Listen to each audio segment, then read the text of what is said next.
Alright, y'all, now we are currently at Morehouse College. Currently trying to go see David Banner and them. A few people in here. But yeah, looking for a location right now. But now I think we're here. Sorry for all the moving, but yeah. Okay. Boy, we're going through a journey. I think I was close.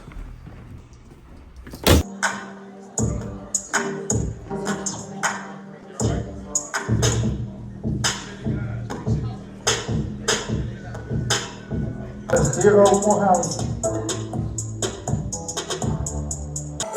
Welcome to Face the Icons, a conversation. This event is designed to offer a safe place for a guided conversation for young men between the ages of 18 and 24. Fulton County Arts and Culture hosts this event annually as a part of its FACE initiative. FACE stands for Fashion, Art, Culture, and Education. The purpose of FACE is to highlight Fulton County's robust atmosphere and investment in these areas.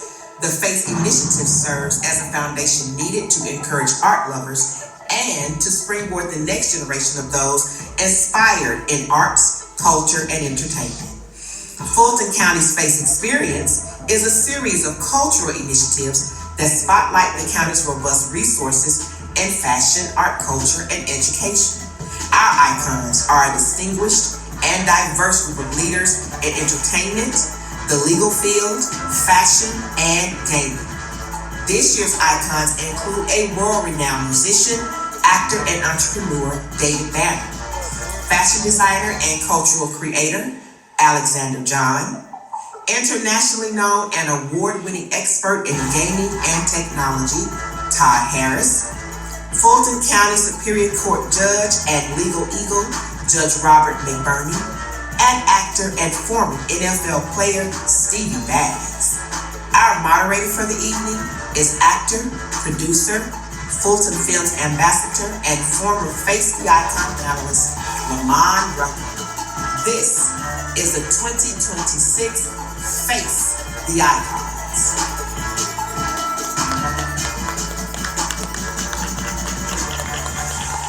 Y'all can do better than that. Make some noise, y'all. Make some noise. Make some noise. Morehouse College. Make some noise. Good evening, everyone. Good evening. I am Dr. Jocelyn Fowler, Deputy Director of Fulton County Arts and Culture. You better if I put some glasses on. I can't see the back there. Welcome to our first event of the FACE Experience. FACE stands for Fashion, Art, Culture, and Education. FACE is an initiative birthed from our director, David Manuel, and it is designed to highlight the county's environment and investment in fashion, art, culture, and education, and to provide resources to the community in those areas. When we began to ponder what we could do to expand what we do for FACE, I thought it would be a good idea to expound more on culture and education. FACE the Icons is the result. It is our opportunity to offer a platform for a candid conversation with men who have persevered despite life's challenges. We chose to do this for young men in that we felt that young men sometimes need to feel safe to express themselves, or may just need a nudge to open up and talk with someone who may have faced similar obstacles or issues. You may have a need for career advice, school advice, business or legal advice, or just life advice. This is the place to begin to get what you need. This is our second year hosting this event specifically for young men. And what better place to do this than at Morehouse, which, by the way, I'm biased, as Morehouse is the alma mater for my dad, my brother, my uncles, my great uncles, and most of my cousins. A special thank you to Michael Southern and the Department of Student Conduct, Advocacy, and Accountability for their willingness to offer the space and their assistance in facilitating this event.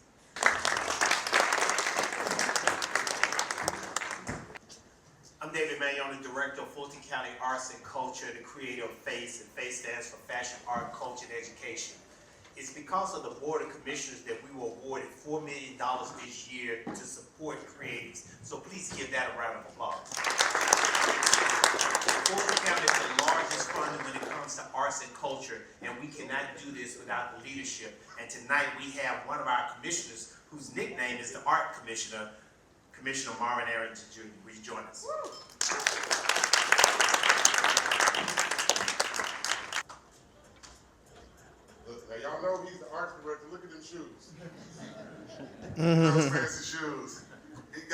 Art Director.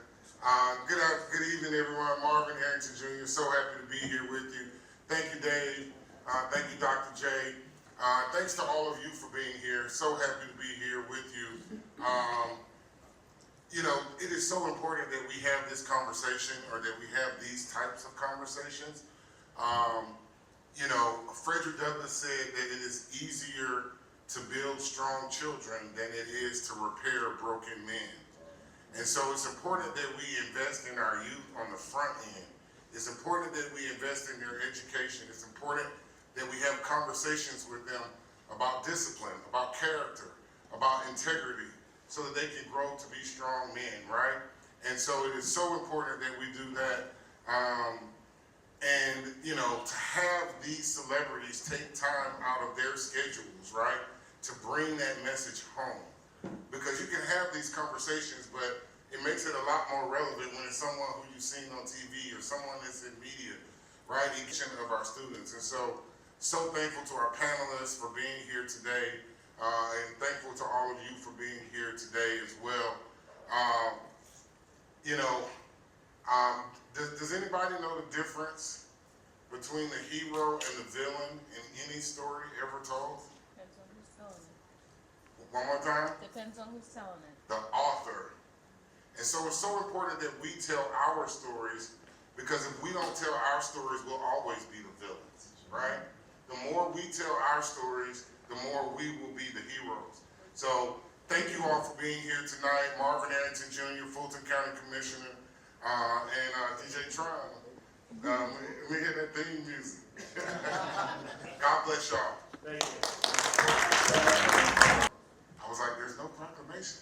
And then she said, oh, there's the proclamation. So it is my distinct pleasure to read this proclamation for Mr. David Banner. The proclamation reads, whereas David Banner is a Grammy Award nominated multi-platinum artist, producer, actor, speaker, We love you, David! entrepreneur, and visionary who presides over an active slate of developing projects as the head of his own production company, A Banner Vision. And whereas Lavelle William Crump is a native of Jackson, Mississippi, and earned his bachelor's degree in business from Southern University, it was during this time that he recognized the potential of his voice and assumed the role of student government president. And whereas David began his music career as a member of the rap duo Crooked Letters before going solo in 2000 and releasing 6 studio albums, his stage name was adopted from one of his favorite television characters, David Banner from The Incredible Hulk. And he has since portrayed many characters on television and on the big screen, starring in 17 movies and 9 television shows. And whereas David is also a public speaker and has headlined dozens of engagements at universities and various venues addressing social justice, race relations, and education, among other topics. And whereas David is also well known for his humanitarian work, having famously orchestrated the Heal the Hood concert, raising funds for relief in the wake of Hurricane Katrina. Now, therefore, be it resolved that the Fulton County Board of Commissioners recognizes David Banner for his outstanding career and many contributions to the arts and entertainment industry, and does hereby proclaim today, Wednesday, February 25th, 2026, as David Banner Appreciation Day in Fulton County, Georgia. Let's hear it up for him.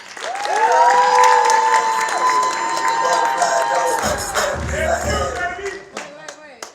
That didn't sound good enough. We're gonna try to speak one more time. One more time, drum roll. Somebody hit the drum roll. All right. Hey, ever seen the Chevy with the butterfly door? Woo, woo, woo, woo!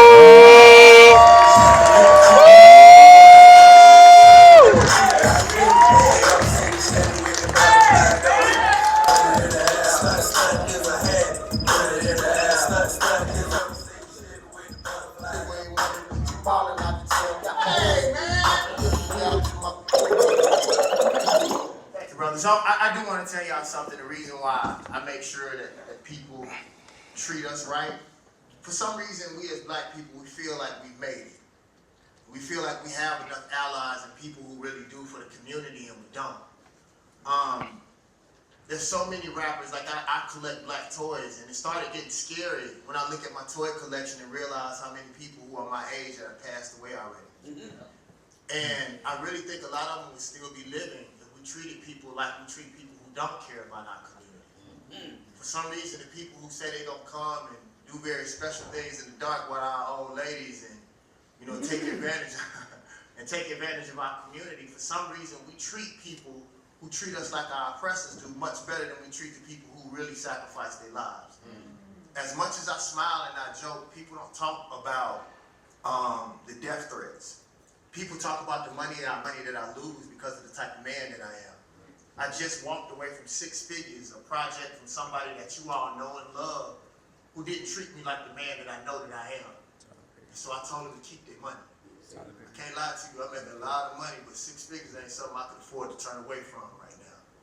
So when I am loved and admired by the people, T.I. taught me something that was so powerful. Tip said, if you live by the applause, you'll die by the boos. But it does feel so damn good when the people love on you. My name is David Banner, I don't care what you think about me, just stay. And ladies, if you have a very weak heart, don't get too close to the stage because I just lost 20 more pounds and I'm looking damn good. Yeah, you thought I was gonna change, didn't you, when I got all this money? Nope, I'm still the same man. Hey, I love y'all, and I do want to say one other thing. It is very important to me as a Mississippian to say thank you to Atlanta. So many people come to Atlanta and use the resources and use the things that Atlanta's have created and don't give the proper love and attention back. Atlanta, you all accepted me when I had Mississippi tattooed on my back, and most people who say they're from Atlanta, they're not from Atlanta. They have to shed where they're from to represent Atlanta to get that spot, and Atlanta didn't make me do that. So I owe you all, I got some very special things that I want to do for the culture and the people, and thank y'all for allowing me to put Mississippi on the back and walk through the door that y'all have for y'all people. My name is David Banner, and I love y'all so much. Thank you again.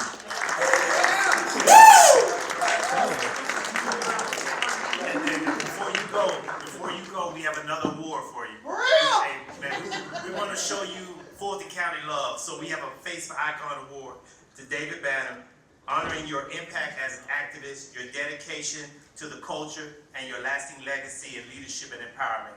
From the Face. Can you do me a favor? Can we dedicate this award to my abs because they never get the proper attention?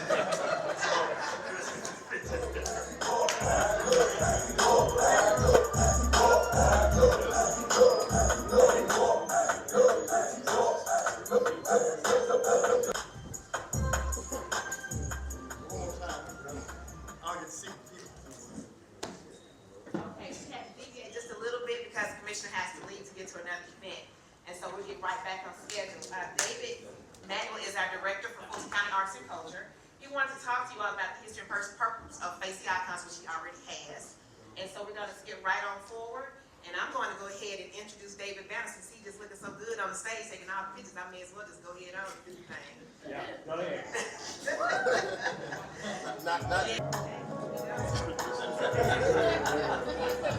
David Banner is a Grammy Award-nominated multi-platinum artist, producer, actor, entrepreneur, and speaker known for inspiring thought and action across every platform he touches. Raised in Jackson, Mississippi, and a graduate of Southern University, he first emerged as part of Cricket Letters before breaking into the mainstream with Mississippi, the album, which spawned the hit Like a Pimp. Beyond music, he has appeared in films such as Black Snake Moan and Lee Daniels' The Butler, and stars in the television series The Family Business and Fight Night, The $1 Million Heist. Family Business New Orleans, that's really important. Family Business New Orleans. Family Business New Orleans is very important. Thank you for that. And he is the founder and CEO of A Banner Vision. He leads the company producing films and major campaigns for global brands while continuing to serve as a powerful voice on social justice, education, and empowerment. Can we please give a round of applause again for David Banner?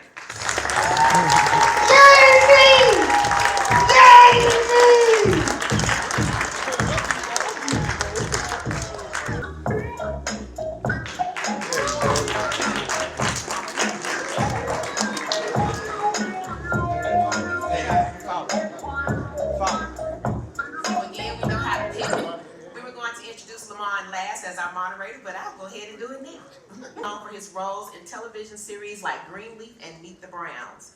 He has built a successful career in both film, television, and theater, often portraying strong, charismatic characters. With a background in education, Rucker is also passionate about mentoring and community outreach, particularly through his nonprofit, The Black Gents. In addition to his acting, he advocates for various causes and works with organizations that support education and empowerment. Please give it up for Lamman Rucker, our moderator.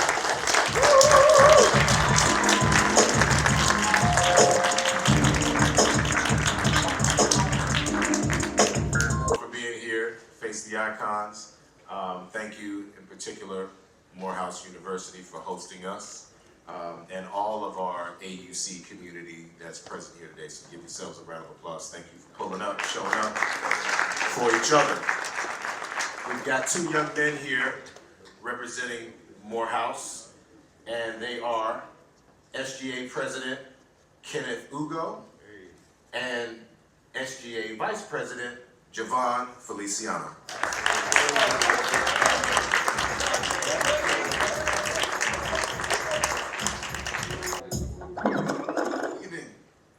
Good evening. Let's try that one more time. Good evening, everyone. Good evening.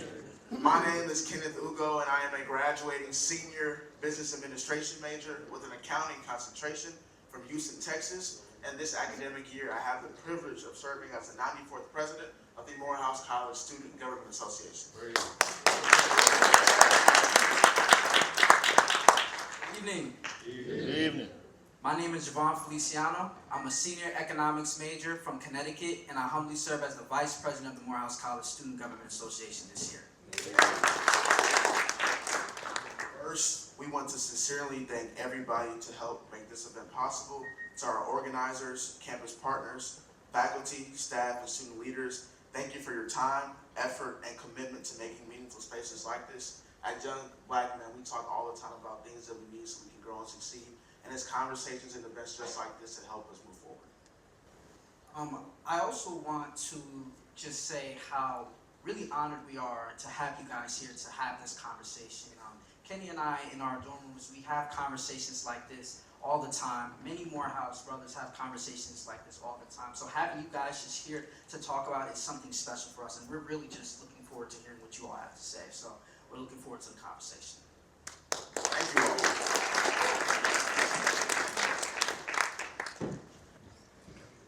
Give it up for the suits, y'all.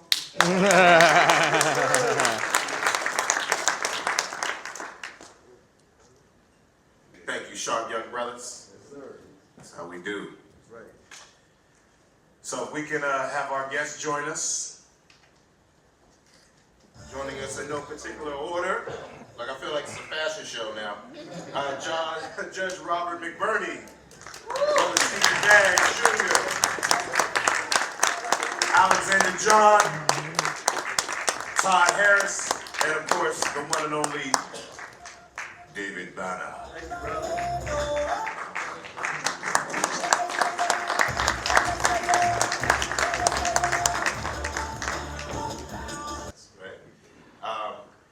But so first of all, of course, thank you, all you gentlemen, for being here. Thank you for your time. Thank you for your service, because that is particularly what today is. This is a day of service. So thank you for lending your expertise, lending your heart, and just shining your light on everybody in this room. So let's get to the conversation.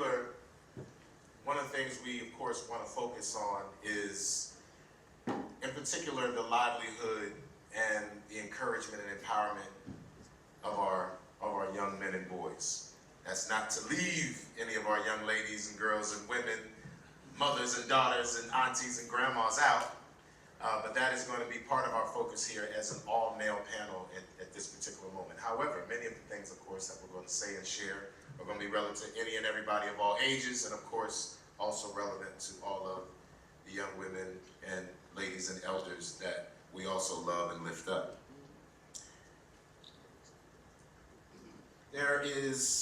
So I think maybe we'll just try a little icebreaker at first. So I'd love, if you all don't mind obliging me, first of all, I'm gonna ask everybody who's all the way up there in the back and in the balcony to come on down and fill in and be part of this lower area community. We want to stay connected. Judged before you even spoke a word. Please stand.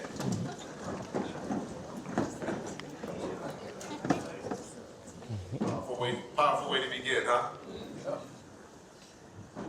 Now stay standing if you've ever doubted yourself because of comments online or in real life.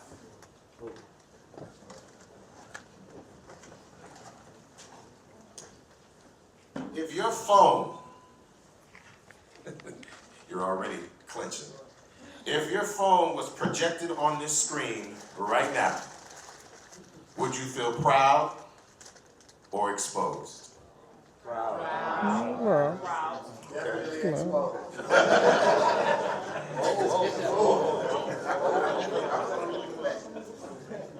How many of you, no matter what, still feel like you're still figuring life out? And sometimes you worry if you're still behind.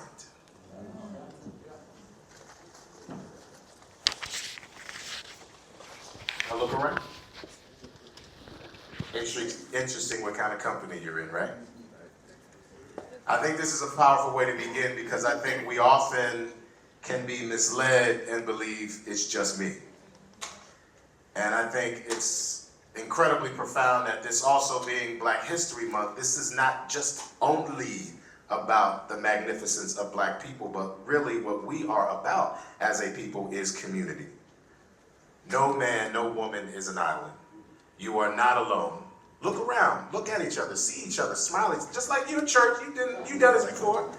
Acknowledge each other, see each other. And also when you see each other, you see yourselves. We're here to be open, has excelled in their own way and in many different ways, part of those journeys with us. So whoever would like to actually jump at this first, and I want this to be more of a conversation than an interview. Not interested in being, a newscaster right now. No shade. But this is about being in just an open conversation. And in particular, when it comes to our audience, if we were to keep in mind that first impressions still matter, can you think of a time where you presented yourself and there was either a significant moment where a door opened, or maybe because of the way you presented yourself, a door closed? Tell us that story. Here we go. I'll say for me, a door opened. That's the story that I'm telling here.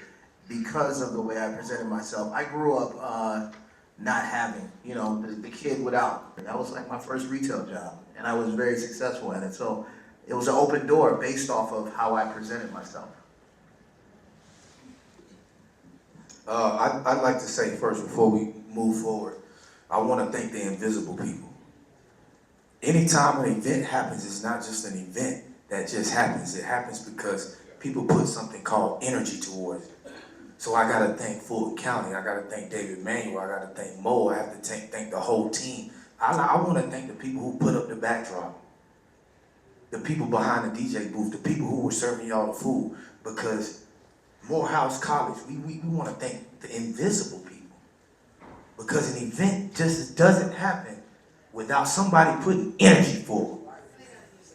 So the invisible people, they always get left out. And sometimes we look at the people on the stage and forget about them. So to answer your question, Ruck, your aura announces you before you say a word. So how you present yourself physically is only a vibration and a byproduct of how you already look at yourself spiritually or mentally.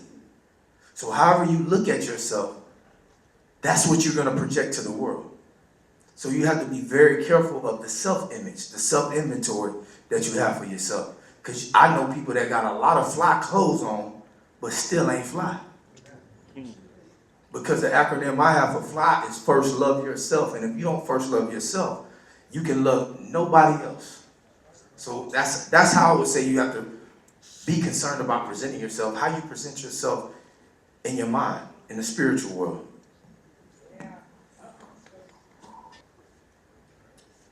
All right.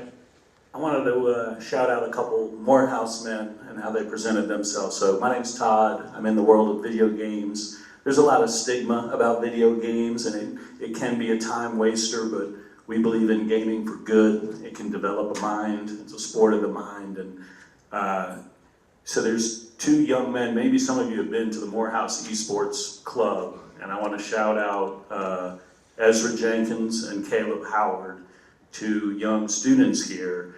You know, they might have a strike against them even just going to a corporate sponsor. Maybe people are apt to not believe in them because of the way they look and they don't match their race. And then they're talking about video games. That's like two strikes. Like, you talk about video games, like that is a lot of education. You're asking money for people to play video games. You gotta work, you gotta lean in. But these two young men did this. They unlocked corporate sponsorship, and they set up a place on this campus where people can belong and thrive, where people can find their tribe. Not everyone's got the body to play sports. Some of us got to compete in different ways, and these two young men showed how to show up and how to get results. So I'll shout out to them.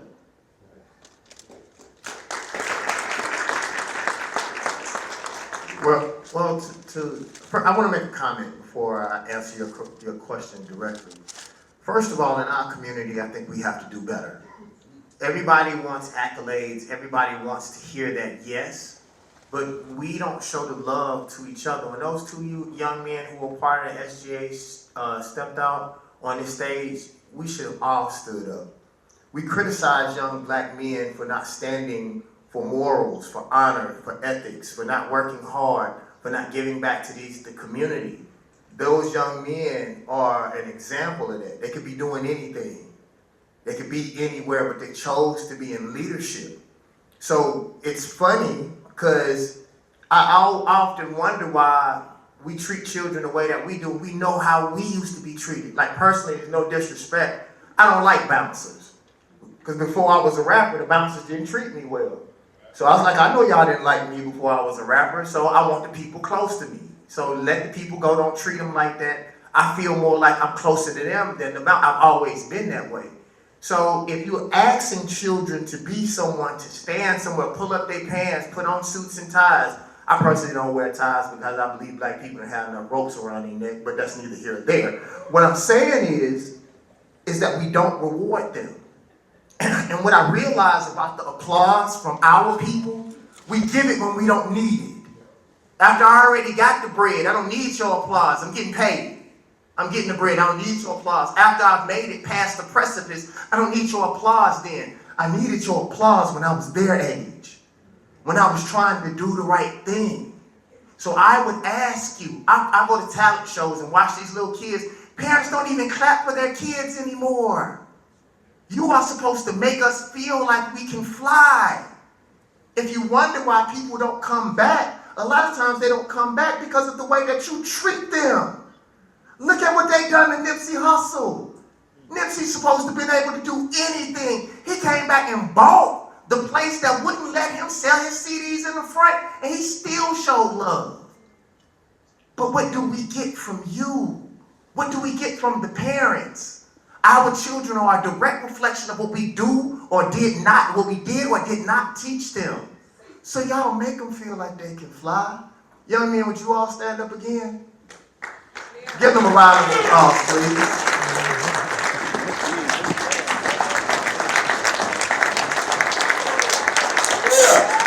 Now, black men, I'll say this, y'all please, y'all didn't clap at first. Y'all sit down, y'all stay up. The only problem that I had, man, is I usually step into place and there's nobody that challenges my fly. I felt a little way when you walked in here looking as fly as you did, brother. I let it slide this time, man. But no, but seriously, as far as the yeses and nos, I still get them. But what I'm realizing is you learn nothing from the yeses. Your no's are your roadmap to success. The more no's you get, the more places that you know where not to go. I would rather you go all the way down the wrong path and know to never go down that path than to never embark down that path or to never try. I'm going to be very honest with you. Tyrese told me something. We was on a plane coming back or going to LA. And he said something that resonated with me so very much. Thing. He said, David Banner, I really only had one yes in my life and I'm still living off of it. I was like, damn, bro, you was in Transformers. What you talking about? He was like, no, that Coca-Cola commercial, he said, I am still living off that to this day. And then I thought about it, I was like, damn, like a pimp was my first. People can talk about how smart I am. Oh man, gangsters, prostitutes, the Blue Flame. Those are the people that put me on. As exquisitely as I speak, it was the hustlers that put me on. That's why I will never allow people, when they try to call me a philanthropist and this smart dude, as smart as I am, I'm a gangster rapper. Because I would rather be something that's digestible. People may not want to hear this, but I would want you to know that Malcolm X used to sell dope. I want you to know that but we need to know that. I also do bad things that I really enjoy, and I'm trying to do better. I haven't quite got there yet. But you all do not let your nose tear you down. If God didn't love you, then God wouldn't test you. I found the teachers that really loved us in school is the ones that stayed on our ass. The ones that were afraid of us and let us do anything, cared nothing about us. I thought my father hated me until I was 22. My father didn't smile at me till I was 22. I am not joking. But my father said it was not my job to be your friend. My job was to make you a man that can navigate himself through this world, because this world is not fair. He said your mother makes you feel like people will come and help you, and if you're a good person and do the right thing, things will work out. They will not. It is who you know. It is how hard you work. So I'm going to stay hard on you because you need to know how this world will treat you. The only difference between me and the world, if you fall, I'll catch you. The world will let you fall. Don't clap now. It's too late. I'm not Oprah. Ain't nothing under the seat. You should have clapped there first. David Banner, ladies and gentlemen. Eating it up. Love it. You know what? Judge, will come to you, since our other gentlemen have already shared some words. We are interested in learning what kind of mentors did you have along the way. I think, again, even to my earlier statement about nobody does this by themselves. I think we can often take for granted, and people can take for granted, that we all did this just out of our own gumption, right? Our own self-determination. But who was there for you? What kind of mentors, or any particular mentor that you'd like to speak about that was instrumental in your life? That's the one guy wearing a tie up here. I know this. First, thank you for having me. As the one non-artist in the group, it's an honor to be here, and I look forward with interacting with you this evening. So, my father left our household when I was about 6 months old. I was born in Oakland, California, and worked through that process. So I lacked the kind of mentor that you might be describing, or the person shaping you or whatnot, and had to find it elsewhere. And so there were coaches and teachers, but it really wasn't until I finished college and was trying to figure out, what do you do next? Do I go to school longer? Do I work for a while? That I began to appreciate the value of what I'm hoping you all will do as you move forward in life. And that's the person who's a rung or two above you on the ladder in life, whether it means it's someone who's got a house, I was in an apartment, or is married, I'm single, or is a supervisor and I'm not. And they look back and they extend a hand down. And it is important to reach for that hand. No one's doing you a favor. It's someone who cares, who's saying, I want you to be where I am, and I believe in you, and you can get there, but I'm going to give you a little lift up. And you need to look for those hands. They come in unexpected ways and in unexpected places. And it might be a ladder to your side. It might not be your supervisor. It might not be your teacher. It might be a teacher, you're not even in that class, but you've got a shared interest, or for whatever reason, you come from the same town. But you need to be on the lookout for that. I had a couple folks in work who got me focused on what to do next. And ultimately, when I finished law school and landed working in the district attorney's office here in Fulton, I found people who had been doing things a little bit longer, who took the time and cared to show me how to avoid the pitfalls of doing what we do. Because it's real easy to mess up when you are dealing with people's lives, and that's what prosecutors do. But you find the people who care about it and who you trust are doing it the right way, and not just doing it for themselves. And you latch on to that person if he or she reaches out and say, let me show you the ropes. And then you turn around and you do the same thing. And that's really, I'm not dodging the question, but the names aren't really material as to who was helping me. It was the lesson learned that when I'm done getting lifted up, I ought to turn back around and say, where's the next McBurney? Where's someone who maybe didn't land on both feet because life was complicated, didn't have that opportunity as promising, and how can I help him or her move forward? And I've carried that with me to this day. I love it when young lawyers come in and say, hey, Judge, could you give me some feedback about this, or how could I connect with that? And if I don't have the answer, I'll hook you up with someone who does. Because I've been fortunate in the end through some of my hard work, but also the good grace of God and others. And the least I could do is see if there are people who could benefit in the same way. And everyone up here is investing in you all. You're going to move forward, and I trust, but expect, that you're going to do the same. That you're not going to rest on your laurels and say, look, I made it, I'm here. But you're going to say, who could I bring with me? Who could come here next?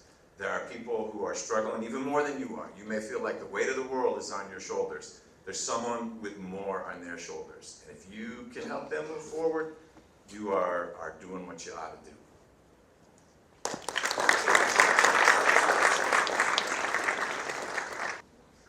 So, this is to the audience very quickly. By a show of hands, who values discipline more than motivation?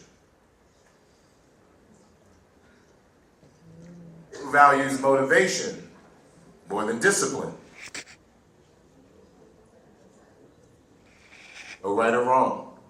Just interesting to know who you are for yourself. And I believe they're not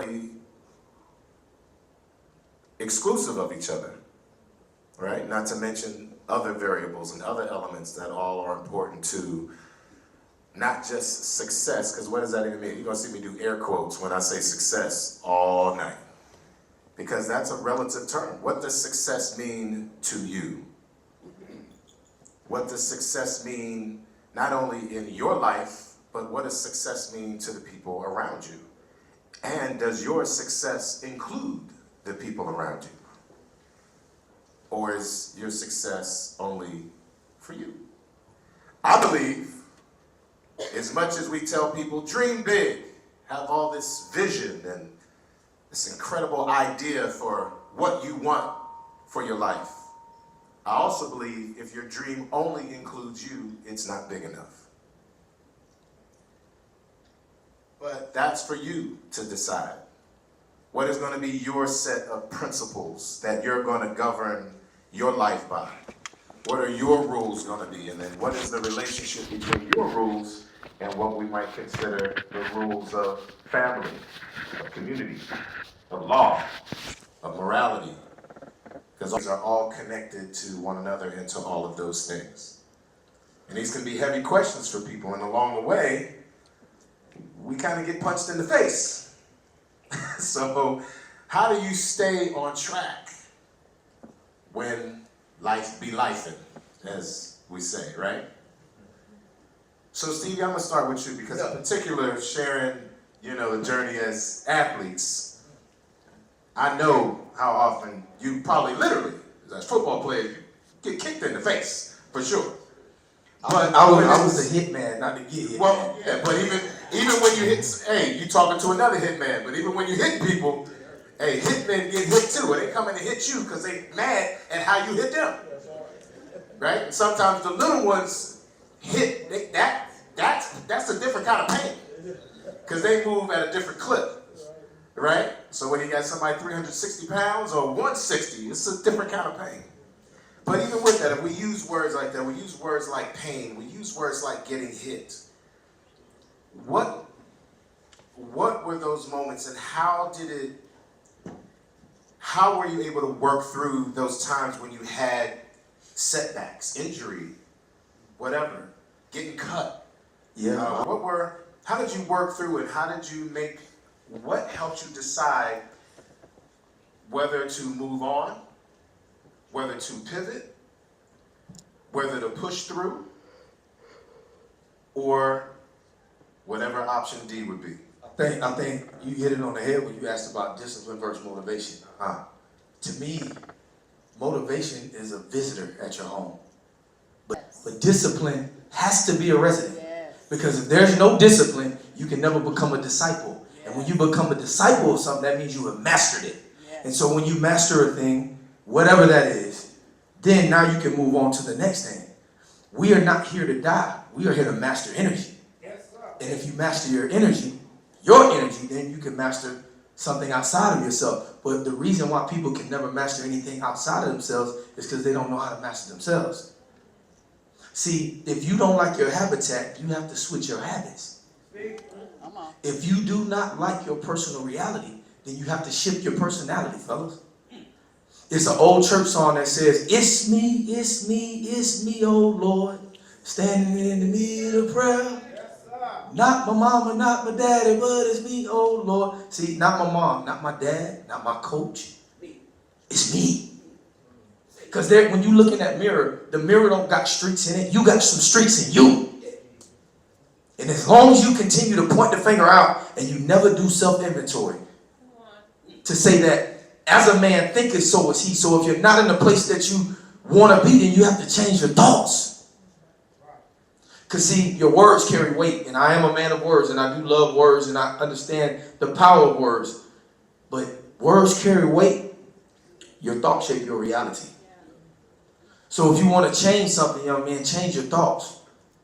Because there's a verse that says, we wrestle not against flesh and blood, but against principalities and evil wickedness in high places.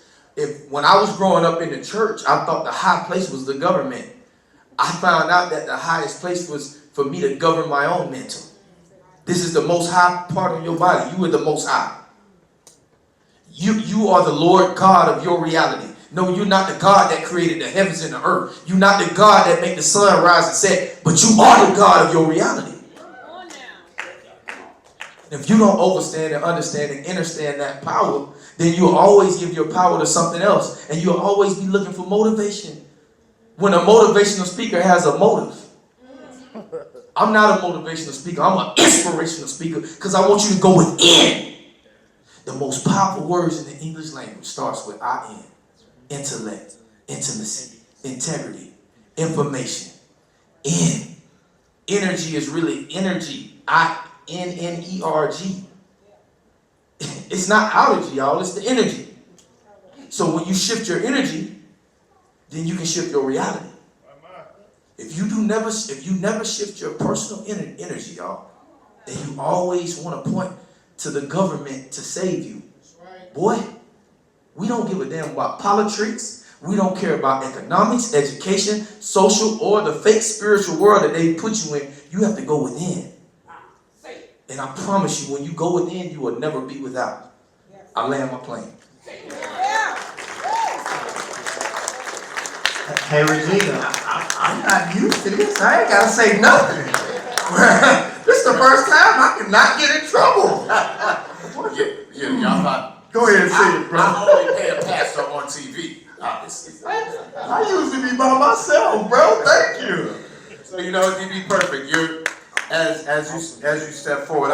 One of the things I think would really also be powerful to know, as beautiful and brilliant and powerful a man as you are, along the way, though, what mistake or mistakes did you make that you would love to not necessarily go back to change or correct, but what mistake can you acknowledge or would you be willing to share that was significant to you, whether it was even the consequence? And again, we never lose, we learn, right?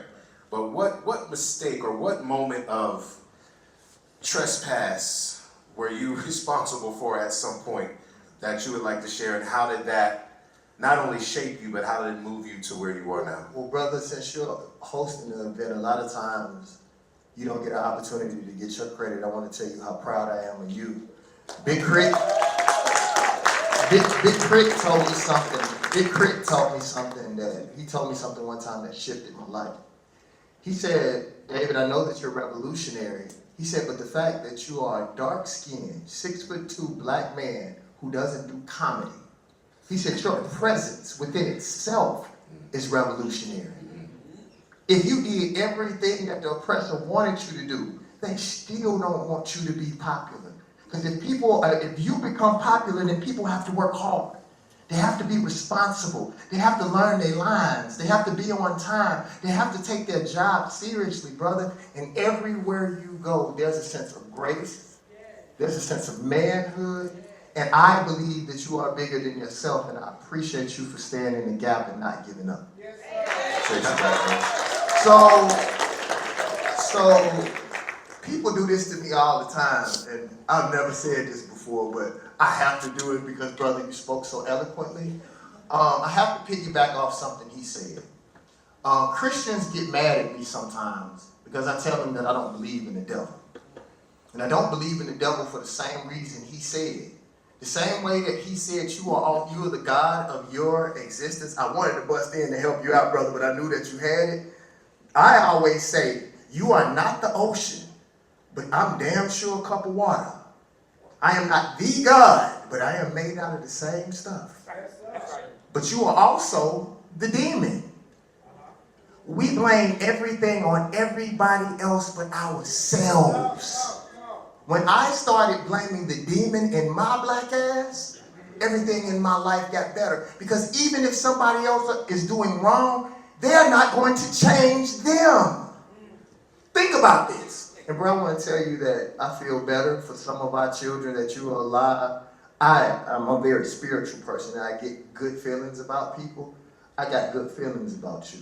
And one of the reasons why black men have such a hard time exit racism, exit bigotry, is because most judges don't see their grandchildren and their children and the people who are standing in front of them. I think you have a level of empathy or you wouldn't be here. So I appreciate you. And you got a little swag about yourself. I knew you had to be from Oakland. You know what I'm talking about? But we better learn to get some of these allies, because I be getting in trouble sometimes. I end up in front of the judge. I was like, you remember that shit I said, Judge? Anyway, I said it was cool, dog. But seriously, all jokes aside, when I realized I was the problem, it's me. I have to change me. If they're not giving me the parts that I want, like I'll give y'all a quick example. I want to do sci-fi. Every movie that you'll see from David Banner is going to be sci-fi, and black people are going to win. Every time. It trips me out. I see all of these black movies with all these black producers and black people and black actors and black producers, and we don't win in our own damn movies. How? I'm going to get the girl every time. I'm going to have the sex. I'm going to have the best scenes. Watch and see. But the thing is it came from that no that I told you all about. And as soon as I stop blaming everybody else, even if they are wrong. I'll give you a great example. Marcus Garvey said that he didn't have any problem with white racism. And I was like, damn, Marcus, what do you mean? Well, what he was saying was white people are supposed to put their children first. White supremacy isn't the problem, it's your lack of racism. You don't put you or your children first. So when I realized that people treat me exactly how I treat myself, and most people think that I'm arrogant now. No, it's not that I'm arrogant, I know my worth. And just because I know I'm the sun is not going to dim your light. We can shine at the same time.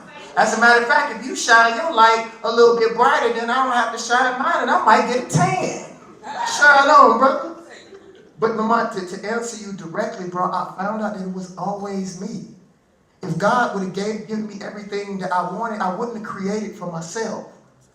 It would have crippled me. I would have always been waiting for that audition. I would have always been waiting on that opportunity. And I always used to wonder why God was so hard on me, because God was essentially telling me, son, make it for yourself. Your God power is to create.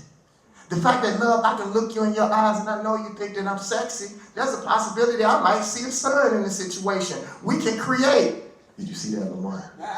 Not quite as smooth as you, brother, but what I am saying is, once I realized my power, people started treating me like I treat myself. I told a lady one time, she tried to give me $10,000 to speak. I said, love, my outfit is $7,000. By the time I pay my security and I pay to get there, I'm losing. You have to do just a little bit better. Not because of your budget, but because of how I treat myself and the standards that I have for myself. I really see God in me. And one other thing that I do think religious people get right, the reason why you close your eyes is because if you knew God was standing across the room, you would pray with your eyes open, looking directly towards God. If God was in the air, you would look up and talk to God, right? What do? You want to know why you close your eyes? Because you're praying this way. And one of the reasons why black people can't find God is because they're looking in the wrong place. God is in you. So if we would teach our young black children, excuse me, Judge, and excuse me, Lamman, then I'm done, that we are gods, not the Most High, like he said, but you are a part of God. If you truly believe that Jesus is your God, then what are you? Or your father, right? So if we teach our children that we are gods, it would be impossible for another black man to kill another God if he saw a God, but if he see a nigga, it's easy. The wonderful thing about knowing that you are God, I might not be able to kill you. I might just have to whip your ass depending on how much devil you got in you. Hey, DB, I want to say this. I've learned that it's not about black versus white. It's about darkness versus light. Wrong versus right. Because see, we live in a white supremacist system that has given white people, Caucasian people, white privilege. We're not oblivious to that. But there is something called the Most High that allowed that to happen. So if you are the original people, why don't you take credit for the original sin? If you're the original people and your hair is perpendicular, why is your spirit flat? If you jump higher than everybody else on the planet, why won't you lift your spirit? If you run the ball faster than God himself, why won't you run your consciousness? Because you've been taught that you are a slave. I'm here to tell you at Morehouse College that this is Amorica, not America. You are more, not less. And until you start to recognize that you are more, and that everything outside of you is not the value, all the value is inside of you. Because you heal from the sun, everybody else get killed from the sun. But you don't see your power. You think your power is in a degree. I'm telling you, your power is in a decree. I declare and I decree. Because you could have went to school, but you still a fool. You could have went to college and ain't get no knowledge. You went to university and you ain't learned shit about the universe. You got a PhD, but you don't know how to tap into G-O-D. You got a master's degree with no knowledge of how to see yourself. And the NFL ain't gonna save you. Because I played 10 years of football. I was on 11 different teams in 10 years. Came right out of BCU. Shout out to Bethune-Cookman. I'm a Florida boy from the bottom of the map. But guess what I found out? I found out that I was the top. I found out that my adversity turned into advantage. My test turned into a testimony. My mess turned into a message. My tragedy turned into triumph. My turmoil turned into tranquility. So I can't see race because everything is spiritual. That's good on the esoteric level. We understand that on the spiritual level, but that ain't gonna help you when a cop pull you over. I understand exactly what you're saying, but when a judge is testing or judging a black man, that means nothing. That means nothing until we agree on it as a people. You as an individual, you know that. I know that, but that won't help you in real life. It is a white and black society until black people get together and handle their business. Whenever we get pulled over, they don't ask you whether you gay, you straight, you Moor, you Muslim, whether you believe in God, you black, and we whooping on your ass. So as much as I agree with you on the esoteric level, brother, I know what you said is true once we all have that understanding, but that is not the reality that these children are dealing with in this world. And they can hold that understanding until the rest of the world catches up, but that ain't gonna do nothing for them once they step out on these streets. You and I know that as I look at you, I agree with everything that you said. I was the first person to say that I agree with what you said. But for us to come up here and sweep all of the history, all of the things that have happened to us because of our black skin, that is not doing anything for our ancestors and what they went through. It is black and white until I own my own land, until I have my own currency, until I don't need any white man to do anything for me. I am very close to that, but that is not the reality of what I'm dealing with right now. Next question. They're gonna go at it, back and forth, back and forth. The discourse, this is high-level discourse. So thank you, both of you. And he's much bigger than I am, so I'm only gonna take that argument so far, dog. I gotta go to LA. but hold on, can I say one thing? Y'all, I do want y'all to know this. As black men and black women, just because there's something that I thwart my opportunity to learn if I agree with everything that he says. If I step off this stage right now and I go and study what he says right now and I agree with him, guess what? I learned something. I want to disagree. Just because I disagree don't mean that I'm right or he's wrong. He may be right. Just where my level of understanding is right now, it may be higher or lower. But I want y'all to know, I am so proud of what this man is saying. And overall, when it's me and him behind, I will leave him when he leaves. I'm like, brother, you damn right. But they catch us on the street, they're going to whip our black ass. But I really, really am proud of y'all. And I want you all to see two men who may disagree on a point, but it has nothing to do with the love and the admiration that I have for. We have to learn to agree peacefully and disagree peacefully. Just know that. Yeah, just because we disagree on one thing doesn't mean that we can't agree on anything. You know what I'm saying? And we're not going in the same direction. No. As long as we can make it to the same direction, if his bus don't get there quicker, I'll jump on it. I'm dead serious. Brothers. That's what we are. That's what we are. This is why we call each other brothers. We have to be on the same page to make sure that we know we're part of the same family. So thank you both for your passion in this space. Alexander, I would love for you to share, as you've gone through your journey as also obviously a creative. I believe everybody is creative. Everybody has the creative spirit, again, which I believe is really just God's power within them. But in particular in the fashion industry, how have you had to protect your original ideas, work to really stay authentic and turn your creativity into something that's actually a sustainable business? Man, that's an amazing question, because that is the key to what you said, quote unquote, success. As a designer, as an artist, we are given ideas. They come straight from God. And the way that I've been able to master the ability to keep hold of what's mine is to understand it is not. It's gifted to me. You know, a lot of times we look at what we've been given as a gift and we own it, we trademark it, we do these different things, and we put it in its system and we try to protect it. But how much did Jesus charge to heal people? What is that worth? So I started looking at my gift like that. When I first got into the fashion industry, Nike stole from me immediately. I was working at a store that I owned, co-owned in Cleveland, Ohio. I did a design. LeBron's team came in there. They were checking out the shoes. Maybe 6 months later, the guy from Foot Locker came down the hall. He said, man, I know you're pissed. He gave me some shoes in my hand. And we're good friends to this day. They were my design, but they changed 15%. And so I realized, okay, the game is rigged. Even if I do a good job, they can still take it and change it So how about I flip that and actually use that same energy? So I started off in custom design, and I would actually take their stuff and flip it before they could.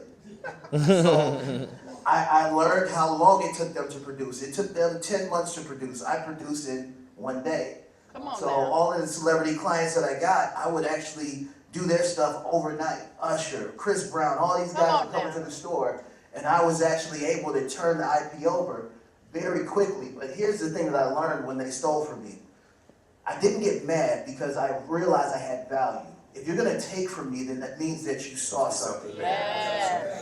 So what I did was I learned what I didn't know. Because they took from me and they didn't mention me meant that I was an unknown. So how do I become known? And I went to Barnes and Nobles. I would get to work early, and I would go in there and look up books on marketing. And I read everything I could. I learned what the ticker means. All this stuff is like money. And I learned that storytelling made things matter. It made you matter. It made the product matter. It connected the story to the community. This is what they want.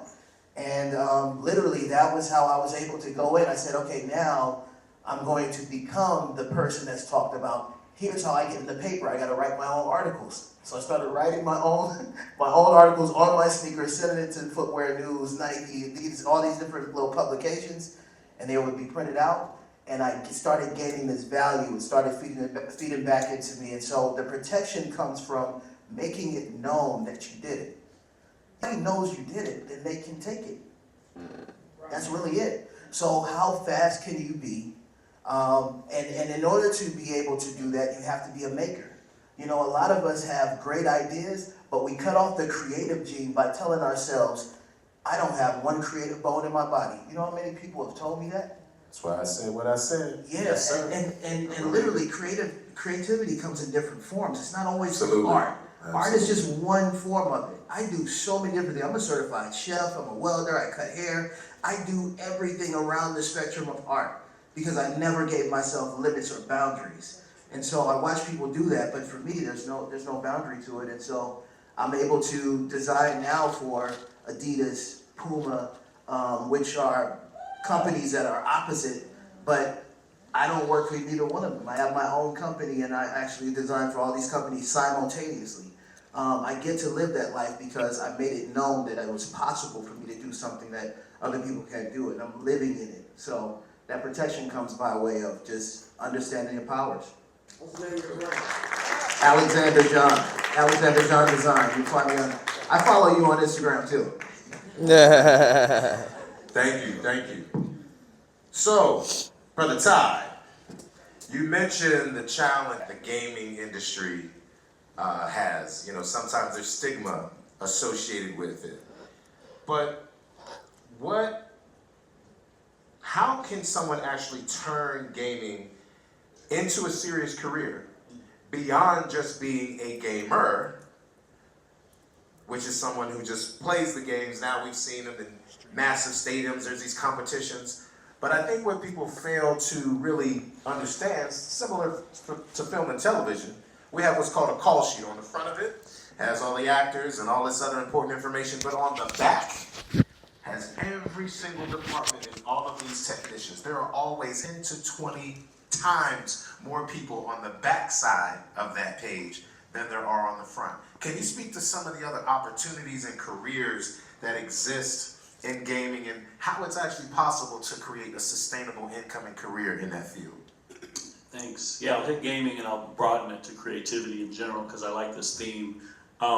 Game is interesting because you've got right brain people, left brain people coming together. It's like the most complicated software project, maybe some of you computer science, Morehouse folks get it, with a big movie and music composition and art and culture. You're keeping up with all of that. And it is the biggest entertainment industry. It's $290 billion, so it's big. So the reason we love gaming is because you're working together with a diverse group of skills. People you may not work with every day because you've got these creatives and techies working together. In fact, we just came off supporting, just right down the road at Spelman, there was an HBCU game jam. There were 80 students from HBCUs all around the nation that came together and they were working in teams, programmers, artists, animators, fashion designers, all contributing to a game. So there's a ton of jobs, just like you say, all those credits, all those behind the line jobs. Broadening a little bit around creativity and picking up on what these gentlemen were talking about. You know, what I heard here was learning, and in gaming, and I think all of our fields, you need to be a lifelong learner. Going back to mentorship, I was privileged. I grew up with a loving father in my home, which I know was a privilege. It was a blessing. And I had early access to technology that most kids didn't, and I had a role model who was earning a living, writing code. So I knew that was possible. Just like maybe some of you are inspired by possibility by what is up here. But what was most motivating to me is my father was a lifelong learner. In fact, he just turned 90, and for his 90th birthday, he's played tennis all his life. What he wanted was tennis lessons at age 90. We flew him to a really extreme, like top-end coach, and the coach was so impressed. Like, how much you gotta improve your game, you know, Pops at 90, but that's the sort of lifelong learning. I probably learned more in the last 2 years at age 56 than I learned at 26 or 16. Things are not slowing down, they are speeding up. Gaming is on the leading edge of tech, but whatever your field is, you need to be a lifelong learner. So that is my tip to you guys. There's plenty of jobs in entertaining and gaming, but keep on learning.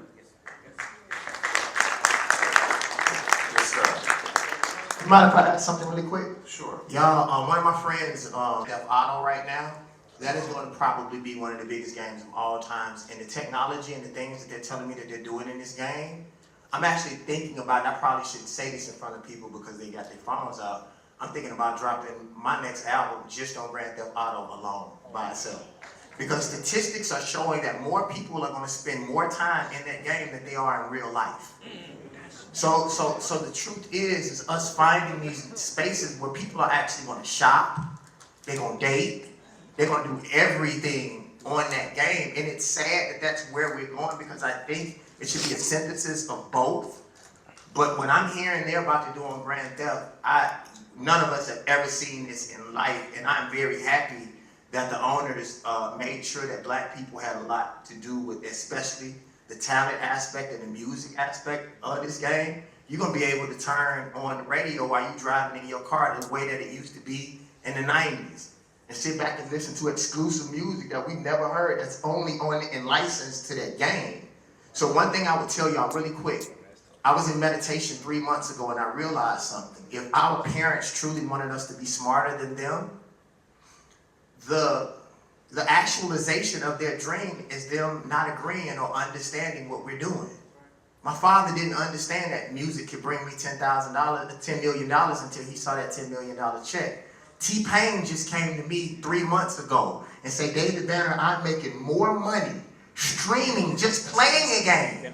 T-Pain actually has the genius to create a game, but not to create a game. He gets paid more playing a video game and streaming it than he does making #1 hit records. And he always says how terrible he is, so he sucks. Yeah, exactly. He sucks. He always loses, it doesn't matter. So I told him, I said, shit, man, set up some cameras in my crib. I will play all day. DB, I'm gonna use that part of that as a segue, and and maybe in somewhat of an uncomfortable way. And I'm gonna toss this to you, Judge. Yeah. So we were literally talking about Grand Theft Auto.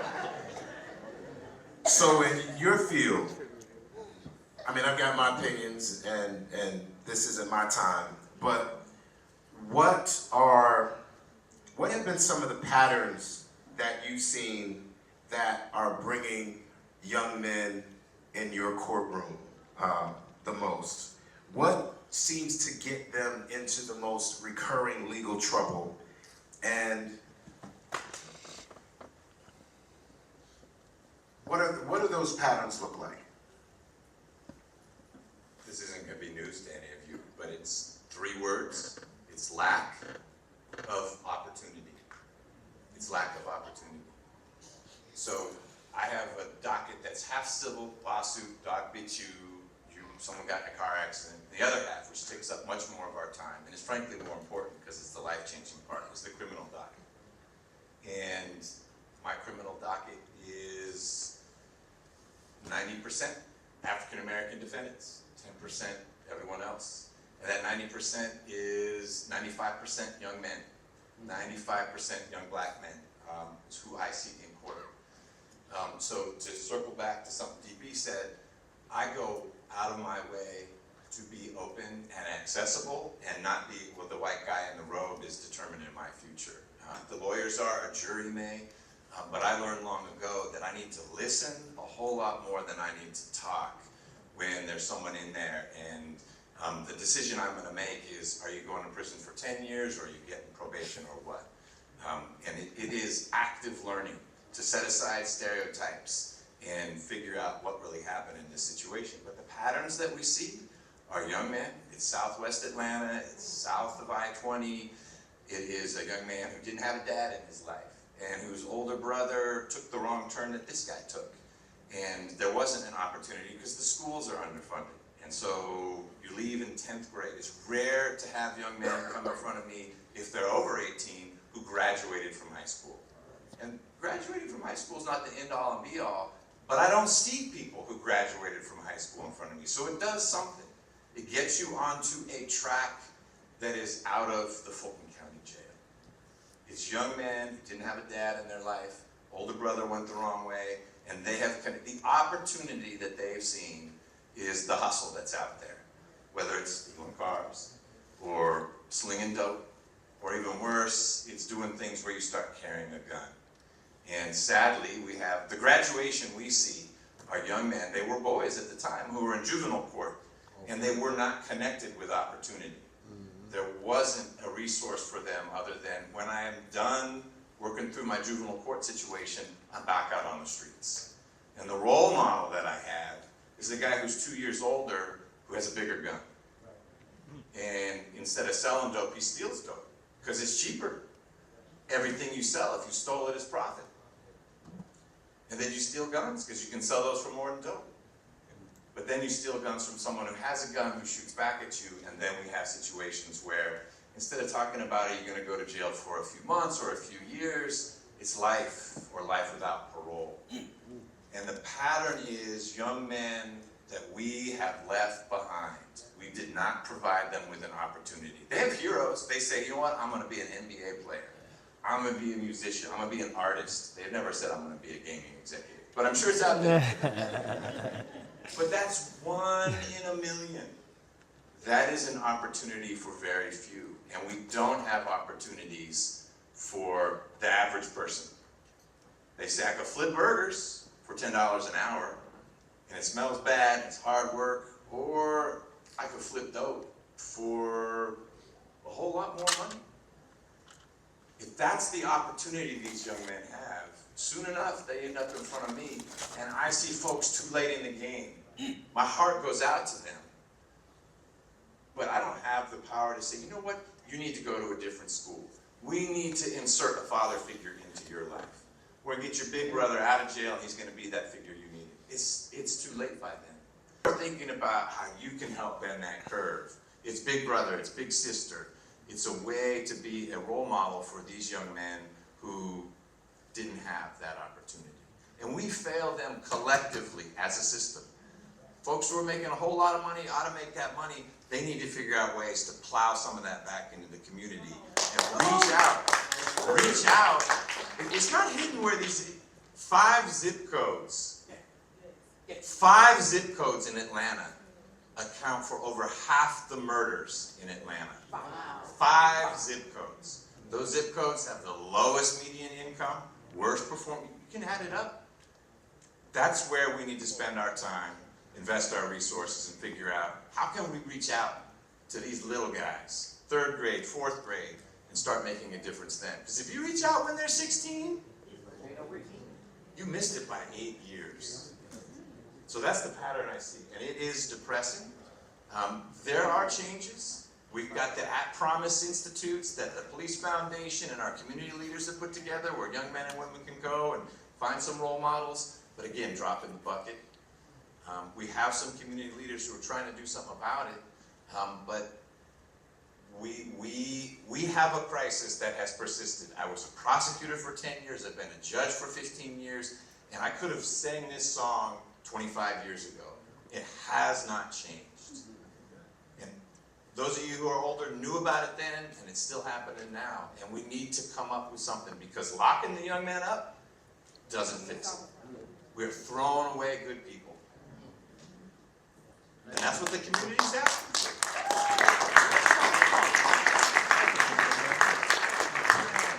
For that. At least one person said, say it, while I was saying that. So I appreciate it. Now, I'm going to change the shape of this up a little bit and just bounce back to Alex, and then DB and Steve, I'm going to come back to you the other direction. Because I think, again, this thematically starts to bend back into other important variables we're talking about here. And I've been to courthouses before, thankfully, not because I was in any wrongdoing, and I made the obvious observation. You just look around and you're like, this is who's funding this system, is us. Yeah, so it's sort of, you know how you talked about learning from the nose? Not having, when you look at it as a blessing, it really teaches you a lot. So we grew up with 10 kids in the family, and I'm the third out of 10, so I grew up fast. And it's funny because the dope boys were my idols. Like, they were the ones that taught me about fashion and luxury goods. Like, that's, before I could make it to the mall, they were the guys, you know? But they also... That's who was buying everything. Exactly, yeah. So, oh, that wasn't a question. I'm just kidding. But they all saw something in me that would not allow me to take the fast route. So they taught me that all money is good money. So that was like the first lesson. It's like, okay, don't do what I do. You know, so... Interesting dichotomy, right? Yeah. Yeah. Literally, like... I'm out here doing dirt, but you better not do... Not you. Yeah, they wouldn't let me do it. I never thought about that before. Yeah. That's the bar. Yeah, yeah. And then, you know, the next thing I did that taught me about money was I had a barber, a local barber, older guy. He was kind of like losing the touch with the young kids, so they wouldn't come to him anymore. So I went to him. I couldn't get haircuts often, so I made a deal to sweep up hair for him 3 days a week for a haircut. And he would give me like $3. It wasn't much, but as a kid, like, I'm like, I can get penny candy, endless, you know. But that taught me about money as well, because money is exchanged when value is present, you know. And so as I got older and I got into business, the money conversation wasn't necessarily like, oh, it's hard to get $1 million. No, how do you build $1 million worth of value? And how do you maintain that so much so that you continue to get it and it bubbles over and it becomes generational? Well, you have to continue to create this value and this engine. And so I realized within myself with creativity, we have endless opportunity to roll this thing over. It doesn't have to stop. It only stops when you get complacent, you get comfortable, you're like, oh, I'm done, or you reach this place where you want to do something else. But I've watched copy to a certain extent, and this is what has helped me. I believe that God can give me original things. So the original thing is what continues to drive value. And that's what the companies pay me for, because I'm bringing something that they now can say, hey, no one has done this. We haven't seen this anywhere. It's only coming from you. Absolutely. So the conversation of value is a within conversation. You know, often we make money something that is given to us, but we have it in us. I truly believe that we've been born with millions, billions, whatever number you want to make up. Because if you look up the word talent, biblically in the Bible, it actually was a sum of money. And it's changed over time, but there's a parable about it where, you know, the servants were given a sum of money. They were each given a talent apiece, and they were supposed to do something with it. But one guy hid his talent, and when the master came back, he was angry. He said, man, what's going on? You didn't do anything with it. And he took it and gave it to the guy who had 10. Why would you do that? Well, the guy who had 10, he made 10 out of 1. He did very well with that one. So, you know, to me, it's like we were gifted, if you have abilities, one ability. If that sum of money at the time in the Bible was $1 million, you were born with $1 million in you. What are you going to do with that? It's not about what anybody else is going to give to you. What are you going to create that says, I've earned, I can cash in on this thing? And then, if you have multiple, then you're a multimillionaire already. It's not something that you got to go to the bank and get. You have to go to your bank and get it and put it out there for other people to see. And once they see that, then the exchange will continually happen. Halfway, as they say. It's already in you. Already in you. All right, so actually, just for the sake of time, gentlemen, we're gonna get to some questions. We've got a microphone here, so any of the young people have questions, please step to the microphone and. You said there were 3 things that are ailing our community. You said lack of opportunity. What were the other 2? 3 words. Oh, it's 3 words. Lack of. Okay, gotcha. Just so you know, I was taking notes. Yes, sir. How you doing? Please introduce yourself. State your name. How you guys doing today? My name is Jordan Myers Jones. I'm a freshman business administration major. From Detroit, Michigan, but I grew up in Florence, Alabama, so you come here country. Same thing. Detroit's country. My first question is actually for you two. So y'all don't have paper jobs, if that makes sense. Like y'all, it's not doctor, lawyer. It's creativity. A lot of creativity involved.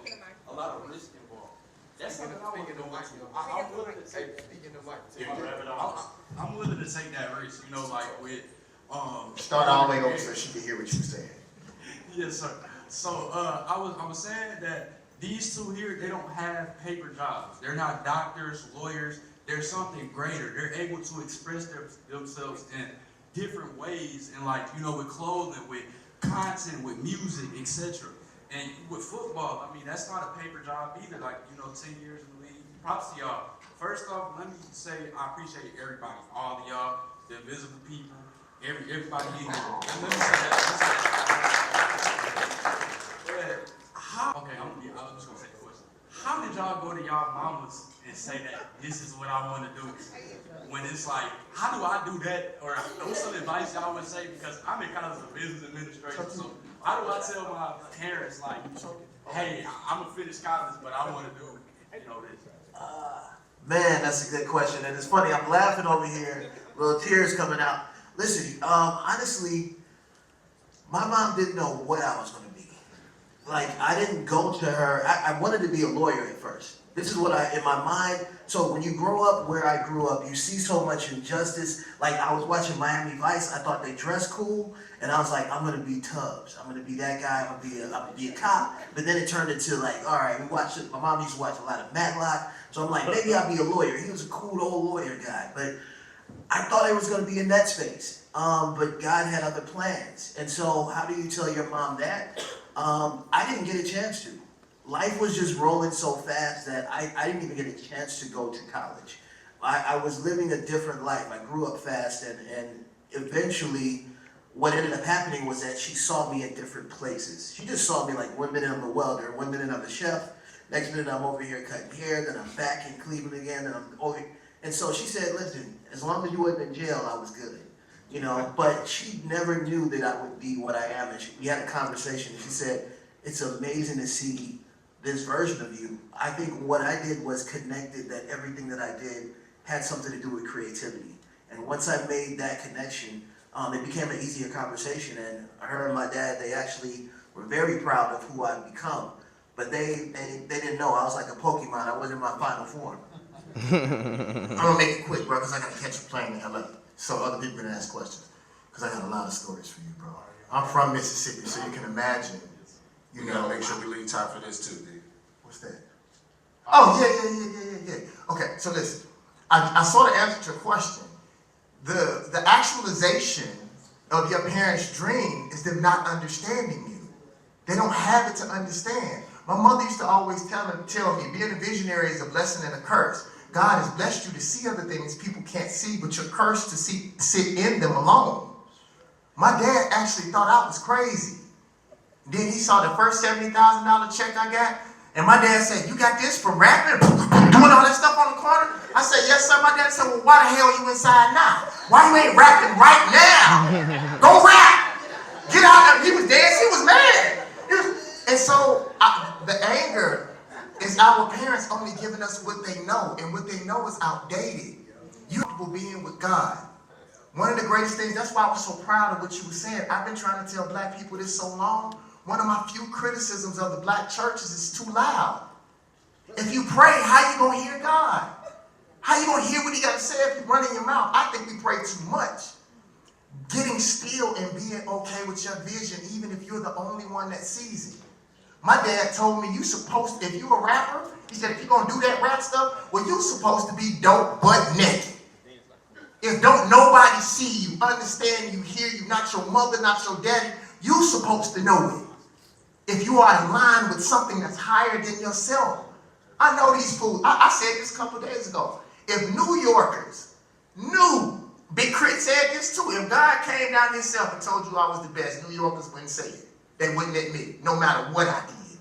So that means you have to know. It's called self-esteem. I know I'm one of the fly. I wish I could cuss because I want to get it over to you. I'm one of the flyest MFers on this planet. And this ain't got nothing to do with clothes. I finally started seeing the God in me. And when I started seeing the God in me, and that I can create anything that I think about, and the real power is creating things that are unseen. So who is supposed to support you? If God blesses you with $1 billion idea, ain't nobody ever seen that before. Do you want to be the man that creates the iPhone or creates the update? If you create the iPhone, nobody has ever seen that before. So to a certain degree, you need to be comfortable with that. I know don't nobody see it. And let me tell you this, I'll close with this. Let me tell you how much God you're going to have in me. It's how you treat people once they do see it. Are you then going to be an asshole? The blessing is that they don't see, sir. You just got to make sure, bro, you said something that was so true. When I get that you see something that other people don't see, now it's your responsibility to make sure that everybody sees it. And make sure they know you did it. Right. Somebody will wait till you get right close to your precipice and say, "Hey, I did it." And if you don't have your own, and I want to say this too, sorry, it's be so much. You think that we don't do paper jobs. Oh, we do. It's sad with black people. Allah. That's I went crazy. to, what's the website? Done today. This man always so good, man. He too good at this. He too good at this, man. Sir, sit your butt back down. I got about 40 more minutes and 40 more questions. Okay. So you all really quick, so you all know what I'm giving away to you. I came up with this idea, and this idea actually sold more than my actual records. People thought I sold $1 million worth of records. I knew records wasn't selling. So what I did was created something called the God Box. And I put everything that I could that helped me to become conscious. This is the actual book that I read that helped me to become conscious. I put something about black economics, everything on every tier that helped me become conscious, and I call it the God Box. And the magazine said that I created one of the greatest marketing schemes of all times. I really want people to become conscious. Y'all can make dope music, but if you're the person that helps the person to tie their shoe or ride their bike or become conscious, they will never forget you for the rest of their life. So that's what I created, is a God box of all of the things that help me become conscious. And whether you get a box or not, you can go to davidbanner.com. I think I got a couple more. I'm moving on to movies now, so I can't do this as much as I used to, but I think you can catch up. But you all, I want you to be influenced by this because I wanted to use my music. And I want to say this before I go. Y'all, unlike most rappers, I spent $1.5 million of my own money to make conscious music. And do you all know how it feels? I didn't really want to get into this aspect, how depressed it is for God to have blessed me with information that most black people don't get. And what they don't understand, I get paid almost $100,000 to speak. I give it away on Instagram and people don't listen. It hurts me that people would rather me talk about the stuff that I used to do in the streets rather than to give them the things that really made me a millionaire. So you all, if you have an opportunity, do what you have to do to be marketable, but understand that you have a responsibility. I'll tell y'all this one last thing. I had an opportunity to open up $1 million restaurant. You all know why I didn't do it? It's hard for me to sell food that I don't eat. It's hard for me to sell slave food when I'm not a slave. It's hard for me to give you poison when I don't eat it. So I walked away from $1 million situation because I refused to poison my people because I'm from Mississippi. You want to eat pork? I don't eat pork. I ain't put pork in my mouth in 30 years. I barely even eat bread anywhere. I barely eat carbs. Thank you, brother. I see you. And so it's very hard for me to give you music. I know what to do. It's just so hard to do it.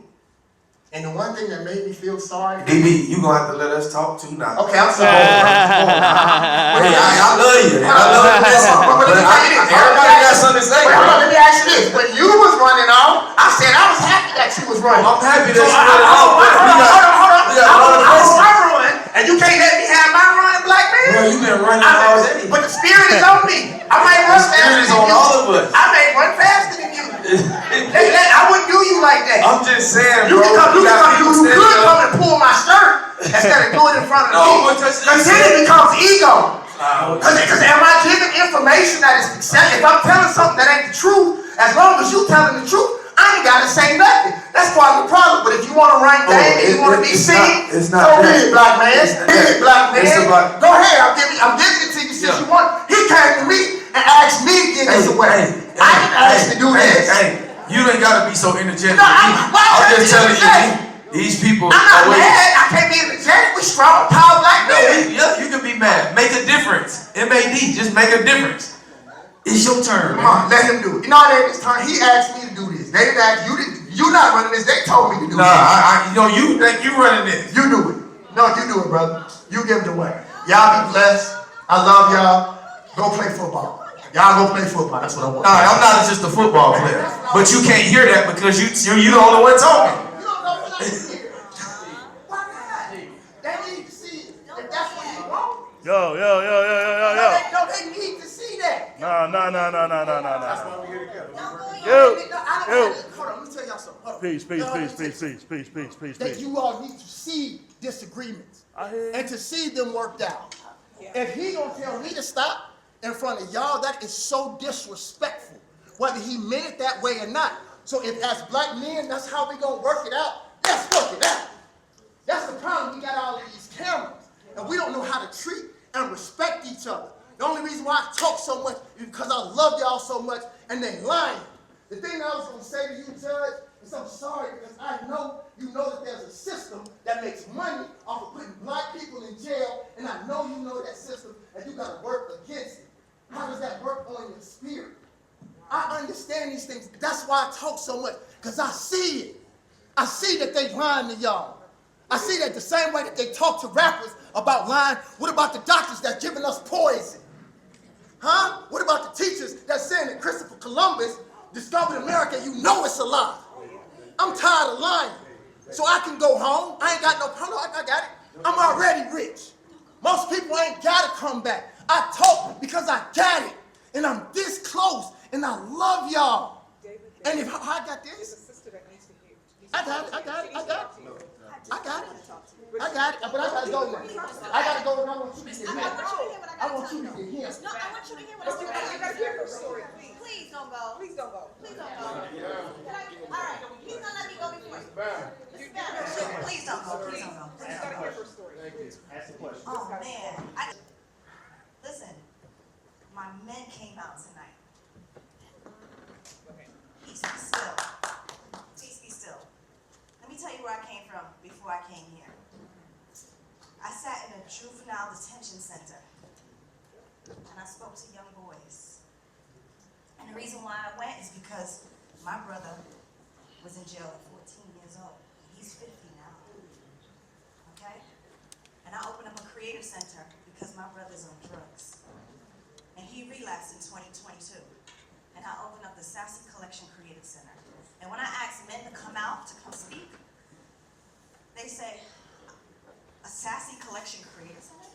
No, the woman is sassy. I just need y'all to speak. In the same way how y'all came out here and spoke in front of all these people, I want the powerful men to come and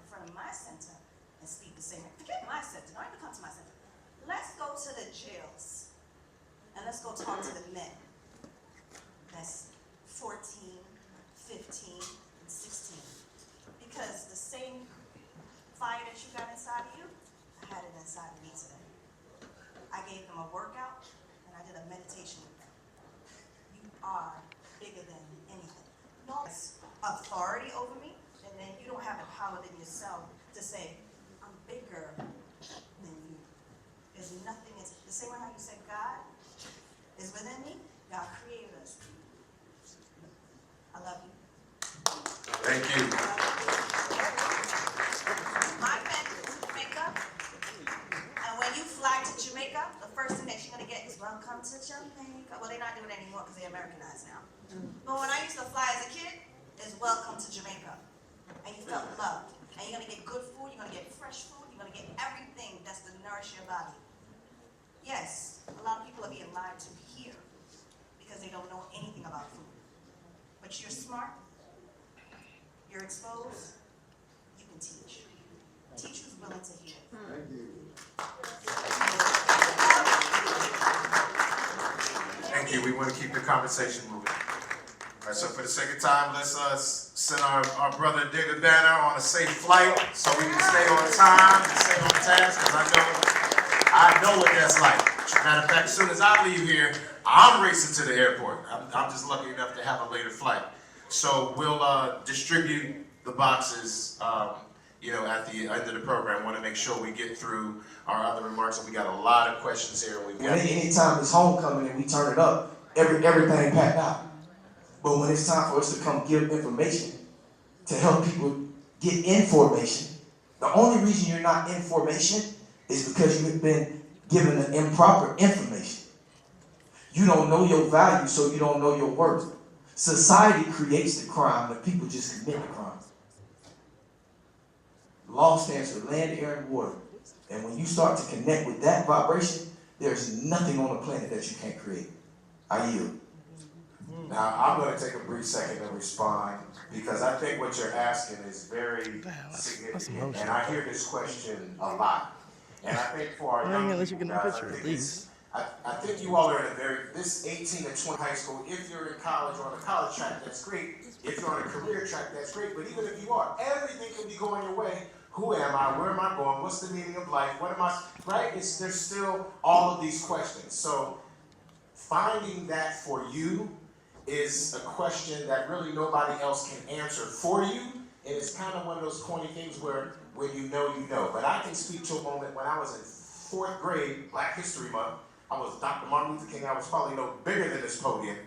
But I did the I Have a Dream speech, the entire speech, at 9 years old.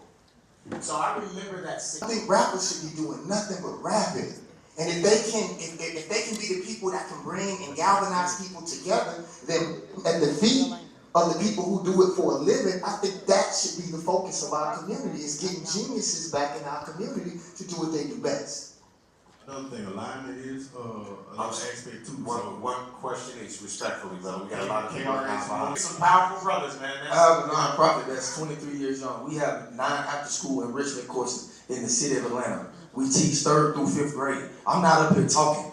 I walk the walk. No, I read it. I walk the walk, bro. So this is not we have to give our young people, men and women, boys and girls, the information on what food to eat. Look at the food that's in the schools. Why? How could you ever be a scholar when you're eating that garbage? I mean, if you are what you eat, why don't we process information at a high level? It's because you're not in alignment with what's going on in your body. Tupac said it himself. If you change the way you eat, you change the way you live, you change the way you treat each other. But not just the physical food. It's the spiritual food. That's where I'm going. Because everybody, feeding somebody physically is only one thing.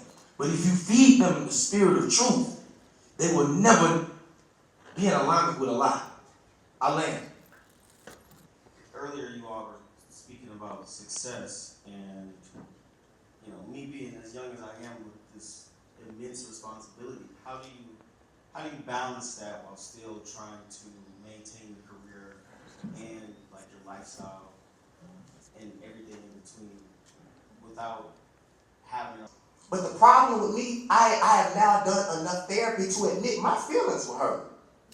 As black men, we up here getting, we got some allies out here. We got this man who work, and that's what we gonna do to and for each other, in front of each other. As a king, all we have is how we look amongst our people. And I'm not gonna hit nobody on this planet break that no matter how big, how small, how rich, or how poor they are. I mean what I say about black people.